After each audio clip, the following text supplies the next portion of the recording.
તમારા માનસમાં, તમારા મનમાં તમને જેટલી પણ શંકા હોય એને આ લખી નાખો,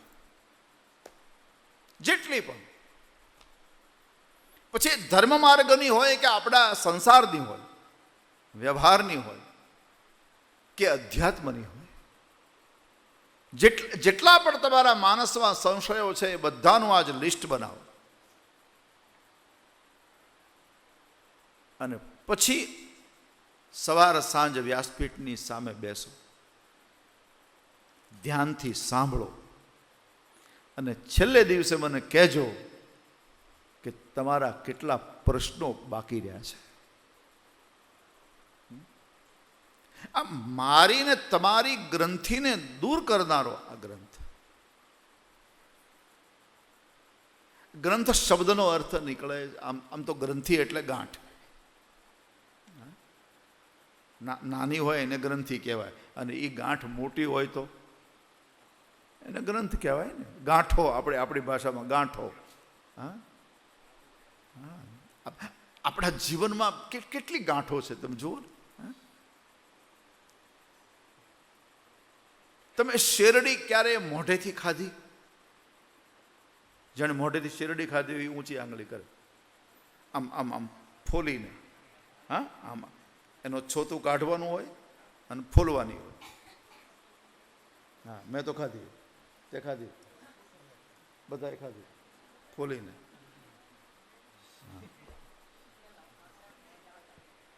હા, પહેલા શહેરમાં તો સીધો રસ પીવે, એટલે પછી આ વાતની ખબર ન પડે કે ભાઈ શેરડી કેમ ખવાય. મને તો એક ભાઈ એમ કહેતો, મને કે શેરડી ખવાય? મેં કીધું ખવાય. મને કે અત્યાર સુધી અમને તો એમ હતું કે શેરડી પીવાય. મેં કે ના, ખવાય. હવે શેરડી ખાવામાં આવે મજા, પણ મુશ્કેલી એ કે જ્યાં મજા આવે ત્યાં ગાંઠ આવે.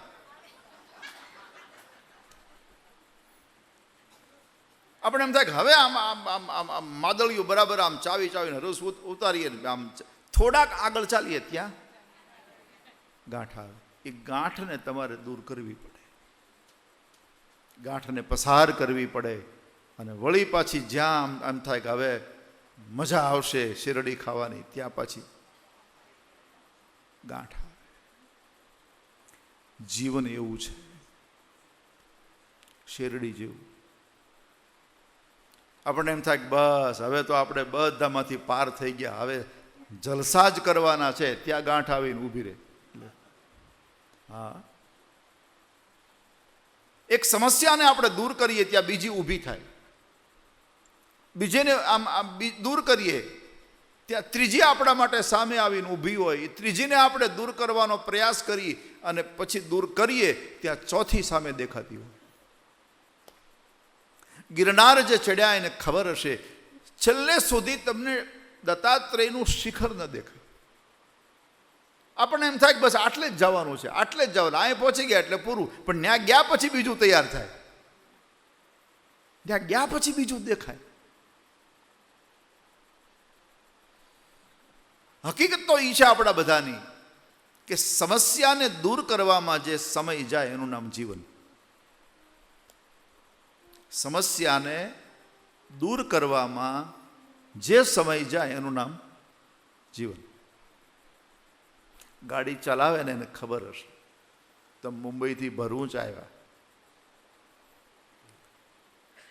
હવે જેને ગાડી ચલાવી મને બતાવે કે તમે ગતિ કરી કે ગાડી ચલાવી. હા, તમે આવતા હતા કે ચલાવતા હતા?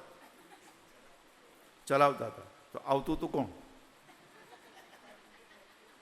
બે ક્રિયા સાથે થતી હતી ને. એ આવતા પણ હતા અને ચલા. પછી વચ્ચે તમે કેટલી સમસ્યાઓ દૂર કરી. ક્યાંક બ્રેક મારી, ક્યાંક કોક ભૂલ કરતો હતો, ક્યાંક આડી લીધી, ક્યાંક રસ્તો તારવીને લીધી, ક્યાંક ટ્રાફિક જામ હતો. આ જીવન છે.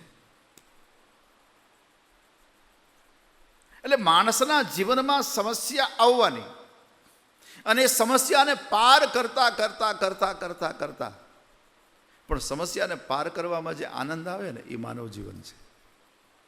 આપણને એમ થાય હાશ આ આપણે પાર કરી ગયા, પણ ત્યાં બીજું ઊભું થાય. આ જે ગાંઠો છે